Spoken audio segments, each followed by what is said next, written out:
सो हम चलते हैं हमारी दूसरी किताब विच इज जीरो लिमिट्स, क्योंकि हम जीरो तक खाली हो जाना चाहते हैं। जो हम भरे पड़े हैं ना इतना अंदर से, वो हम खाली करना चाहते हैं। बैगेज, जीरो का मतलब क्या है? शून्य, है ना? मतलब कुछ भी नहीं। शून्य स्टेज तक पहुंचने के लिए हमें अपने आप को, बैगेजेस जो हम लेके आए ना, हमारे कंधों का बोझ, हमारे शरीर के अंदर बोझ है, हमारे दिमाग में बोझ है, तीनों जगह हम बहुत बर्डन लेके आए, है ना? सारी पेनफुल मेमोरीज, ये वो पता नहीं क्या बड़ी ट्रॉमाज हैं हमारे जीवन में। But it really doesn't matter. हम बहुत भाग्यशाली हैं कि हमारे पास इस तरह का ज्ञान प्राप्त हो रहा है हमें, जिसमें हम अपने आप को खाली कर पा रहे हैं उन सब से, जिसके लिए लोगों को हिमालय पे जाके मेडिटेशन करना पड़ता है। इसी जीवन में रह के, इसी घर में रह के, उन्हीं लोगों के आसपास रह के हम अपने आप को खाली कर रहे हैं, है ना? और उस स्टेट पे पहुंचे जब वो खाली हो जाता है, तो डॉक्टर ह्यूलन ने समझाया है, तो भगवान स्टेप इन करते हैं। हमारे अंदर की डिविनिटी, हमारे अंदर का सूरज, the sun within us, that shines bright, क्योंकि हमने बाकी के आसपास के सारे बादल हटा दिए हैं। उस पे काले काले बादल, घने घने से थे, कई तो बहुत ज्यादा, और बहुत क्रॉनिक थे, बहुत पुराने थे। उन सबको हमने हटा दिया है, उनको डिसिपेट करते जा रहे हैं, है ना? ताकि अंदर का जो सन है, जो डिविनिटी है, भगवान है, भगवान की शक्तियां की प्राप्ति हमको हो, जिससे हम अपने हाथ और पैरों और दिमाग को यूज करके अपना और इस जीवन का, अपने अपने परिवार का, अपने रिश्तेदारों का और इस जीवन का उत्थान कर पाए अपने तरीके से, यूनिक तरीके से, जहां पे भी हम, जो भी हमारा काम है, जो भी हमारा इस जीवन में पर्पस है ना? that's why it's called zero limits. So yeah, let us just study that. हमने कल पढ़ा था जब डॉक्टर ह्यूलन ने बहुत अच्छे से बताया था कि किस तरह से जेल में वो छूटे। उसके बाद हमने एक एक्सपीरियंस पढ़ा था जो एक लेडी का था, फीमेल का, जिन्होंने किस तरह से ho'oponopono thank you I love you करके अपने सारे सर्कमस्टांसेस को बदला था। रियल एस्टेट एजेंट का था, सॉरी जेंटलमैन थे वो। अब पता नहीं लगता इसमें फीमेल है मेल है, बट जो भी है ना, उनका था रियल एस्टेट एजेंट का। तो वो बोल रहे थे कि एक घर है, बहुत सुंदर सी प्रॉपर्टी है, लेकिन उसमें बायर और सेलर के बीच लगातार कॉन्फ्लिक्ट होती रहती है, उसके कारण मैं सफर कर रहा हूँ, तो मेरी डील ही नहीं हो पा रही है क्लोज, है ना? और वो बहुत बड़ी डील थी, तो उनको बॉदर था थोड़ा सा। तो फिर मेरी नरिसा, मतलब इनकी जो गर्लफ्रेंड वाइफ जो भी हैं, डॉक्टर जो वाइटाले की, वो और डॉक्टर जो वाइटाले साथ घर देखने जा रहे थे। तो डॉक्टर जो वाइटाले ने उसको कहा कि ये प्रैक्टिस करो, अगर तुम्हारी जगह डॉक्टर ह्यूलन होते तो वो ये करते। वो ये नहीं कह रहे थे मैं ये कह रहा हूँ, क्योंकि वो अभी भी सीखने की स्टेज में थे, है ना? वो कह रहे थे मैं अभी भी डॉक्टर ह्यूलन से सीख रहा हूँ, लेकिन हाँ, तुम्हारी जगह अगर, मतलब उस रियल एस्टेट एजेंट को बोल रहे थे कि अगर तुम्हारी जगह डॉक्टर ह्यूलन होते तो वो ऐसा करते, वो क्लीन करते। क्योंकि अगर वो दोनों भी लड़ाई कर रहे हैं, तुम्हारा बायर और तुम्हारा सेलर, वो जो बायर और सेलर दोनों के बीच में जो कॉन्फ्लिक्ट हो रहा है, वो इसीलिए हो रहा है कि तुम्हारे अंदर कोई ना कोई ऐसी मेमोरी है, तुम उसको उसको एड्रेस करो अपने ऊपर और ये करो, है ना? तो ये वाला एक्सपीरियंस है। आज हम एक फ्रेश नया एक्सपीरियंस पढ़ रहे हैं, and very very beautiful and gorgeous Ritu Kukreja will be reading for us from Delhi. Thank you, Deepti. Very good morning. Morning. I love you, Ritu, for traveling with Deepti and M&M miraculous family. I love. Thank you. Yeah, this is such a beautiful travel, है ना? We are all in the same bus. So one day I taught a seminar with Mindy Hurt, who runs the Wimberley, Texas Unity Church. It was called The Secret of Money. Later in it, I taught everyone the Ho'oponopono method of cleaning. Afterward, one gentleman came up and said, I have a problem saying I'm sorry and please forgive me. Why? I asked. I had never heard this before. I was curious. I can't imagine a loving God or divinity who needs my asking for forgiveness. He said, I don't think the divine has to forgive me for anything. I thought about it and later knew the reply I should have given him. You aren't saying those statements to be forgiven by the divinity. You're saying them to clean yourself. You say them to divinity, but they are to clean you. In other words, the divine is already showering love on you. It has never stopped. At the zero state, where there are zero limits, the closest we can describe it is as a state of pure love. It's there. but you're not. So by saying, I love you, I'm sorry, please forgive me, thank you, you're cleaning the programs in you that are preventing you being at the pure state, love.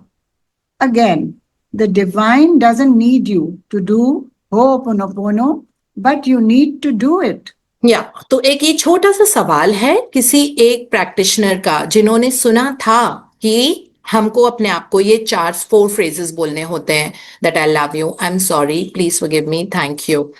तो उसने कहा कि ठीक है, मैं thank you बोल दूंगा, मुझे कोई दिक्कत नहीं होती है, मैं अपने आप को आई लव यू बोल दूंगा, बट मैंने नहीं किसी से माफी मांगनी है, मैंने कुछ ऐसा किया नहीं है, और मुझे डिविनिटी से जब मैं नहीं बोल पाता कि मैं डिविनिटी को बोलूं, वो तो भगवान है, मतलब उनको क्या मैं सॉरी बोलूं, है ना। तो डॉक्टर जो वाइटाले उस वक्त सिर्फ लर्निंग स्टेट में थे, तभी वो बोलते हैं कि डॉक्टर ह्यूलेन ऐसा करते हैं, डॉक्टर ह्यूलेन ऐसा सोचते हैं। वो किसी को गाइडेंस भी देते तो ये नहीं बोलते थे कि ये करो, है ना, क्योंकि उनके मेंटोर थे, है ना, जब तक उनके मेंटोर थे तब तक वो यही, जब तक वो जिंदा थे डॉक्टर ह्यूलेन, तब तक डॉक्टर जो वाइटाले यही बोलते थे हमेशा कि डॉक्टर ह्यूलेन ऐसा करते, डॉक्टर ह्यूलेन इस तरह सोचते थे, डॉक्टर ह्यूलेन आपको ये बोलते।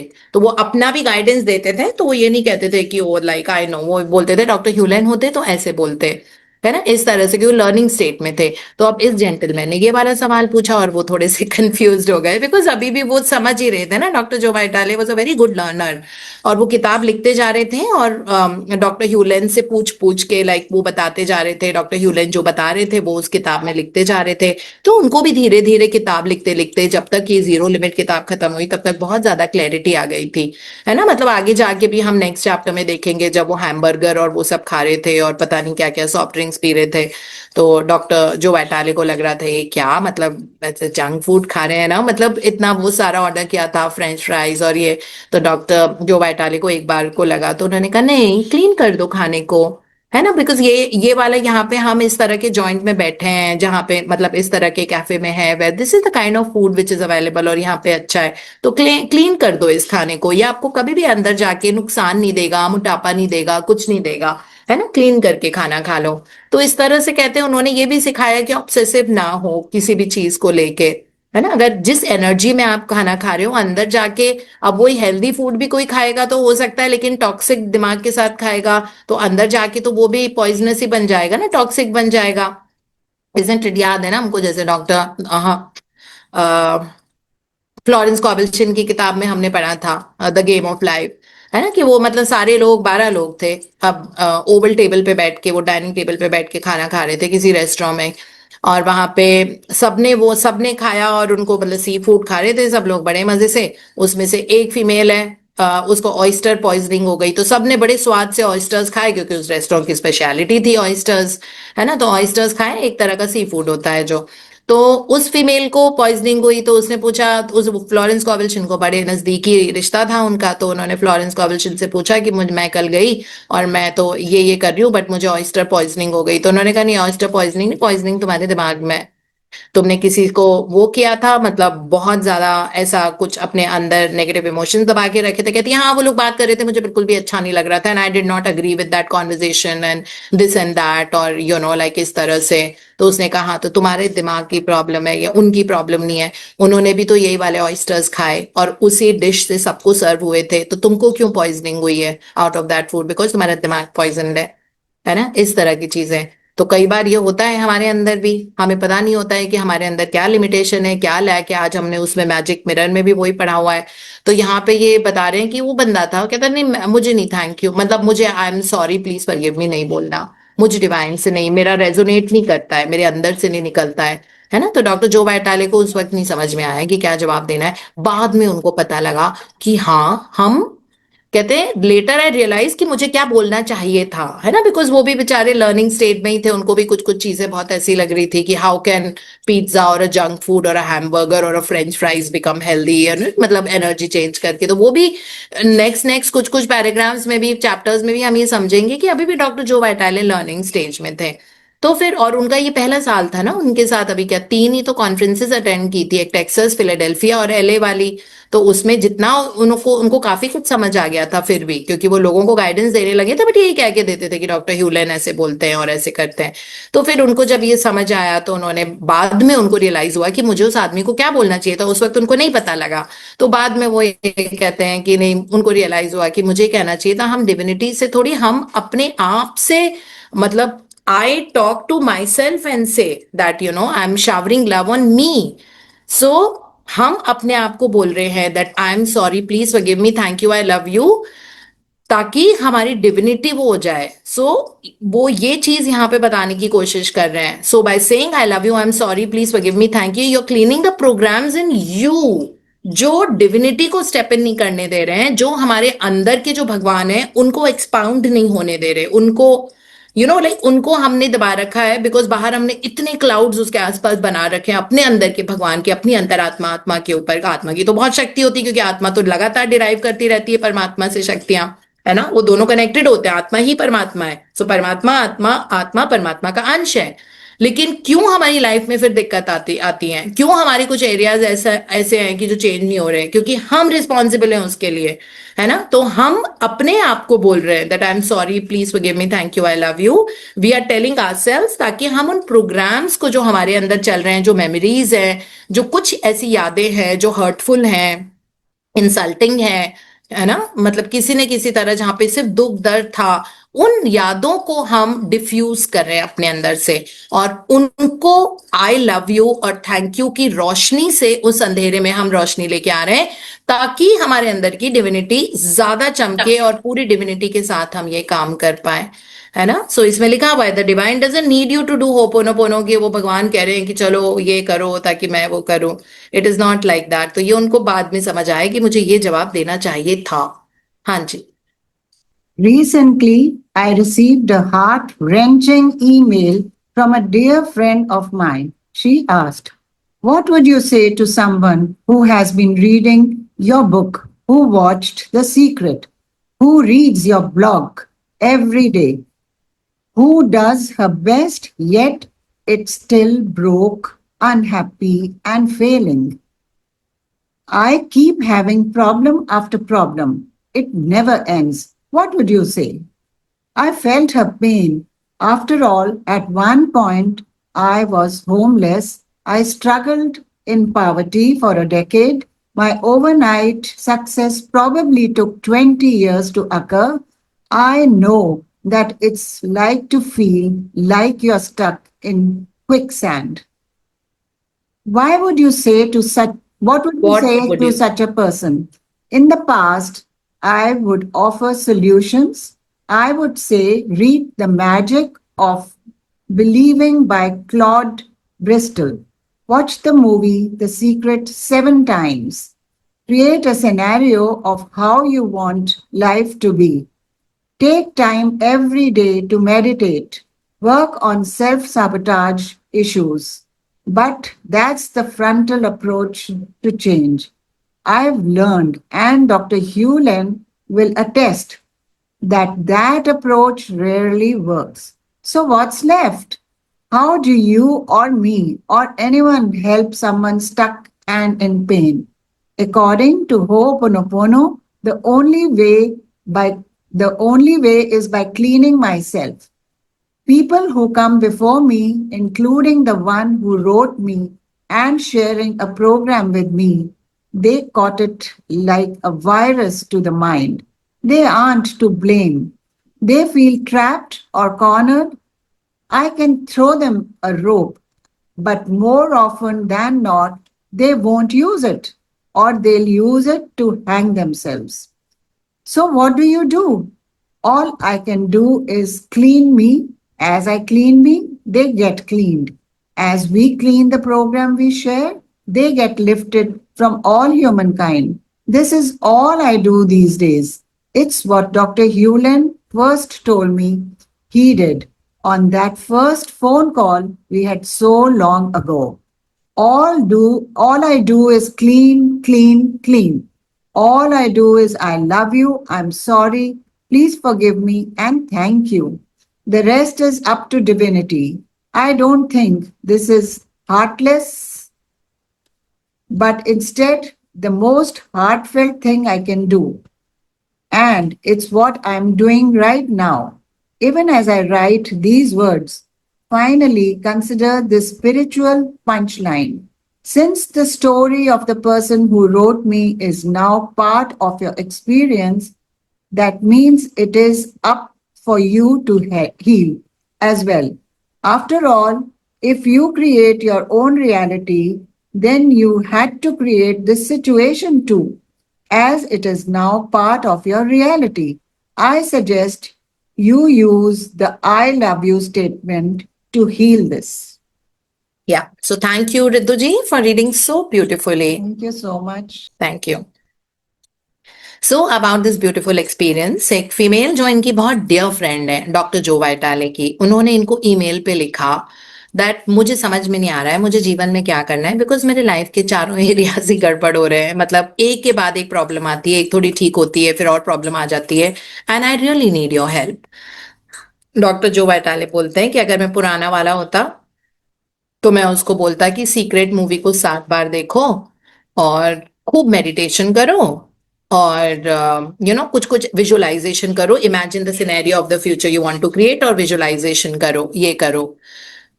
लेकिन इस बार मैंने उसको ये नहीं बोला, ये भी बहुत जरूरी है, definitely there is no doubt about it, है ना. मतलब मेडिटेट करने से आप अपने आप से कनेक्ट होते हो डेफिनेटली, क्योंकि कभी भी हम शांत बैठ के एक जगह बैठ नहीं पाते. मतलब एक्चुअल मेडिटेशन का मतलब यही होता है ना कि आप शांति से बैठो, मतलब आपके कान, आंख, नाक, कान सब बंद है, सारे सारे आपके 5 इंद्रियां बंद है, आप कुछ नहीं कर रहे हो, है ना. सो वो मेडिटेट करो तो आप अपने अंदर से कनेक्ट होते जाओगे डेफिनेटली. और वो मेडिटेशन और विजुअलाइजेशन, हमको पता ही है फ्यूचर को अपने मन में उसकी इमेजेस और उसके विजुअल्स क्रिएट करना. तो वो तो पर बोल रहे थे कि मैंने सिर्फ वो ही नहीं बोला उनको, अगर मैं पहले वाला होता तो सिर्फ वो ही बताता. अब मुझे पता है कि उसके जीवन में, जो मेरी दोस्त थी, उसके जीवन में इतनी सारी प्रॉब्लम्स इसीलिए आ रही थी बिकॉज उसके अंदर बहुत सारी टॉक्सिक मेमोरीज और जनरेशंस की मेमोरीज प्ले हो रही है ना. जनरेशंस की मेमोरीज प्ले होती है, मतलब बहुत सारे, not and life times, generations and life times. तो इतनी मेमोरीज उसके अंदर प्ले हो रही है तो उनको तो हटाना ही है. तो वो उन्होंने कहा इस बार कि all you need to do is clean. अगर मैं तुम्हारी जगह होता और डॉक्टर ह्यूलन होते तो वो यही कहते कि अपने अंदर से उन मेमोरीज को जो भी प्ले हो रही हैं उनको तुम हटाओ, और उसके चलते योर लाइफ, आप देखोगे डिविनिटी शाइन होगी. और उन्होंने कहा बस क्लीन. फिर उन्होंने बाद में बताया कि अगर मेरी दोस्त ने मुझे ये चीज बताई है, इसका मतलब हम तो शेयर्ड मेमोरीज होती है ना.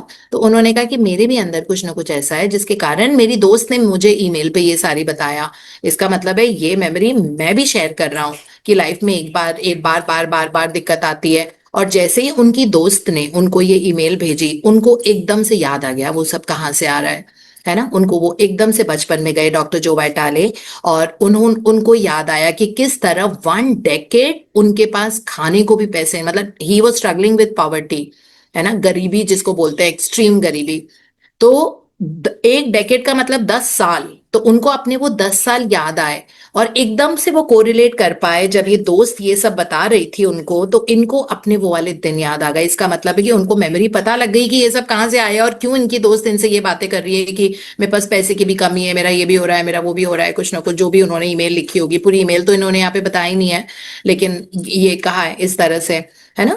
तो जब इस तरह से हम, this is how we kind of तो वो उनको अपनी वो याद आ गई सारी बातें. क्योंकि होता है ना, अगर कोई हमको कुछ बता रहा है तो हमारे अंदर वो मेमोरी होती है कहीं ना कहीं.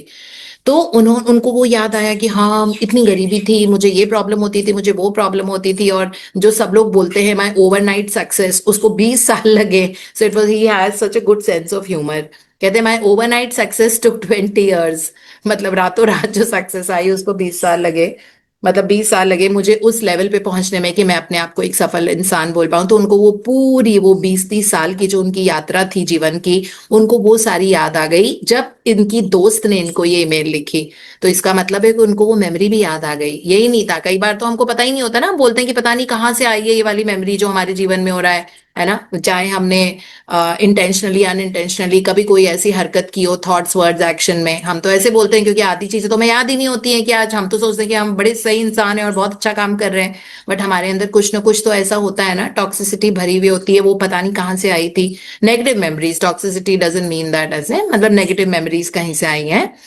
सो मुझे इतना अच्छा लगता है ना कि हमारी लाइफ ऐसी हो गई कि हमको ये टॉक्सिसिटी वर्ड भी नहीं यूज किया जाता है अब, है ना? ये भी हमको लगता है कि oh my God, it is such a heavy word for, मतलब हमारी डिक्शनरी चेंज हो गई है अब, इजंट इट? हम सब की that is.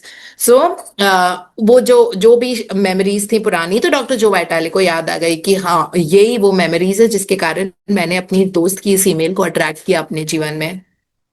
And I really want to like, then he said that मुझे क्लीन करने की जरूरत है, बिकॉज मुझे बहुत अजीबोगरीब यादें आ रही है अपने बचपन की अब, है ना? उनको सारी वो उभर के आ गई, सरफेस के ऊपर आ गई, जैसे दूध में मलाई आती है वैसे उनकी सारी उभर के सरफेस पे आ गई, उनकी सारी वो मेमोरीज जो उनके 20-30 साल जो सफरिंग के थे, जब तक वो इस लेवल पे नहीं पहुंच गए थे कि उन्होंने किताबें लिखने शुरू की एंड ऑल दैट। तो उनको जब सब याद आया तो उन्होंने सोचा let me clean it, I need to clean it. तो उन्होंने क्लीन किया अपने आप को, और हमको ये पता है कि जब हम खुद क्लीन करते हैं, सामने वाला जिसके लिए इंटेंशन सेट किया, ऑटोमेटिकली वो क्लीन हो जाता है ना? क्योंकि दोनों के मन में मेमोरीज चाहिए चल रही होती है। अब सूरज तो वही है, अब आप सन को देख रहे हो और बोल रहे हो कितनी तेज धूप है, कितना हार्श सन है, और दूसरा इंसान बोल रहा है what a bright sunlight, thank you sun, है ना? सन तो वही, कोई सन थोड़ी चेंज हो रहा है। सिमिलरली जो इश्यूज थे वो नहीं चेंज हो रहे थे ना। तो डॉक्टर जो वाइटाले ने अपने अंदर क्लीनिंग की, ऑटोमेटिकली जो उनकी दोस्त थी जिन्होंने ईमेल भेजी थी उनकी क्लीनिंग साथ साथ हो गई। तो खैर उन्होंने उस फीमेल को तो बताया ही क्लीन करने के लिए, और ये कहा कि ये 4 फ्रेजेस करते रहो, that I love you, I am sorry, please forgive me, thank you, ये तो बोलो ही। और उन्होंने साथ साथ अपने आप को भी लाइक उन्होंने भी बहुत क्लीन किया। और जो यहाँ पे लिखा दैट लाइक मैंने भी आई सजेस्ट यू यूज, उसको बताया, और उन्होंने खुद भी वो यूज किया, that he said that I need to clean, all I do is clean clean clean, so I love you, I am sorry, please forgive me, thank you. और उन्होंने बोला डिविनिटी विल स्टेप इन, और अपने आप तुम्हारे जीवन में चीजें ठीक होने लग जाएंगी, बट हमें पता नहीं है कि किस तरह से ठीक होंगी, मे बी तुम्हारा देश चेंज हो जाएगा, कुछ भी हो सकता है ना? बट जो हमारे लिए प्रोग्रेसिव है वही होगा, जो लाइफ वर्ड है वही हमारे जीवन में होता है, दैट्स वेरी वेरी क्लियर। जितना ज्यादा हम करते हैं ओपन ओपन हो प्रेयर जो करते हैं, जितना भी हम अपना बैकलॉग क्लीन करते रहते हैं, तो अब किस तरह से खुशबू आनी है हमारे जीवन में, वो डिविनिटी डिसाइड करेंगे। इसीलिए कहते हैं ना, भगवान की रजा में राजी रहो, क्योंकि कुछ कुछ चेंजेस हमारे लाइफ में होंगे तो वो होते जाते हैं, और ऐसे ऐसे मौके आएंगे जहाँ पे हमको और क्लीन करने का मौका मिलेगा, वो चीजें उभर के सामने आएंगी जहाँ पे हमें लगेगा कि नहीं, यहाँ पे भी हमको क्लीन करने की जरूरत है ना? ऐसी ऐसी चीजें जो अभी तक हमने एक्सपीरियंस नहीं की थी वो भी आने लग जाएंगी। सो ऑल मीन्स हमारे लाइफ के अंदर की सारी जो नेगेटिव एनर्जीज होती है, वो ऐसी सिचुएशंस आने लग जाएंगी, and you will feel the Joy of life in real sense because you have done it on your own merit. Yeah, so that is what we have in the session today.